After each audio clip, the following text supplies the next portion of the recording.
go again, eh? Pardon. Let me take you back to post-Soviet collapse rural Ukraine, where we come upon a locomotive conductor. They, steam engines like. And our train conductor, see, he's more than a little bit reckless. Now he's doing like he does, and given some time, drives too fast and kills someone, speeding at a train crossing. Tragic.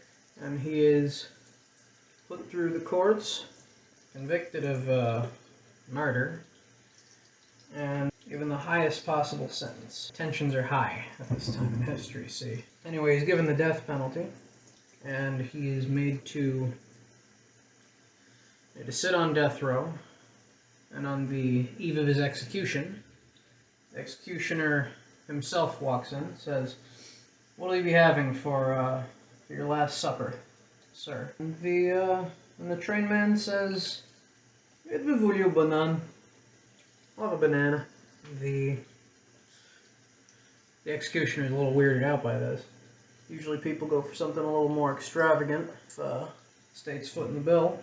He says, "Alright," and he sees to it that someone gets the train man his banana. Not too ripe, not too firm. So the next day comes, and the executioner says, "Any last words?" Our character shakes his head. Says, "Nope." And get on with it. And the executioner throws the switch. The smell of burnt hair is in the air as the room smokes up. Now you can hear the crackle of electricity.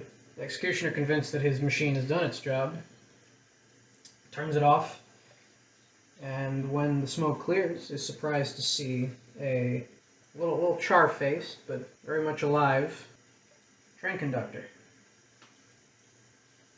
Now there's a law in place, see, from a long time ago, that says if an execution is failed, it is to be considered an act of divine intervention, and the man is to be set free. So, our man walks.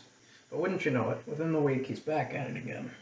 Driving recklessly, moving that train much too fast, and this time he hits 2 people, killing them instantly at the train intersection. He's put back on trial, convicted again, and sent back to the same prison, same executioner. And the executioner feels pretty good about this. Feels like he's got a second chance. He's keyed up his machine in the meantime, made sure everything's running right. High voltage, good circuitry, all the fixings of a good electric chair. And the turnaround shorter this time, too. Within a week, the man is offered again his last supper.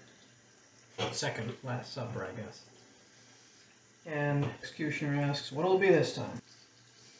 The man says, "No, do banana jak można. 2 bananas if you could." And the executioner's brow furrows into a look of confusion and frustration. But he's been doing his job by the book this long.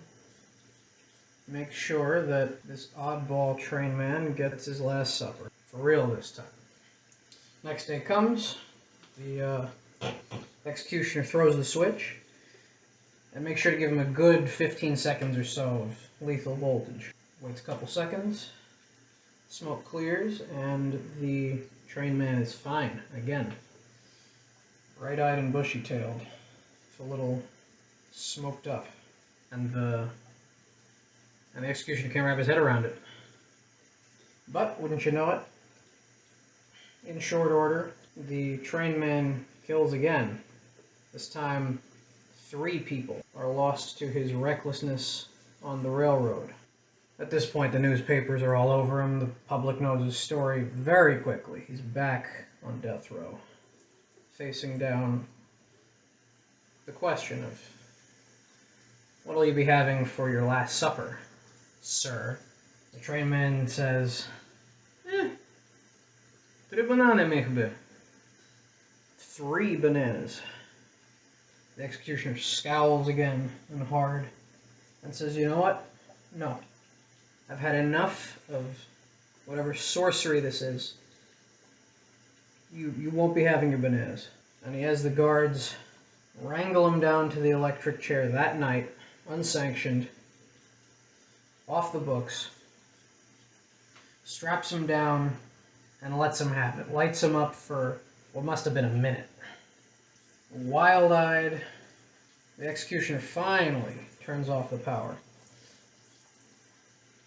But when the smoke clears again, the train man's alive.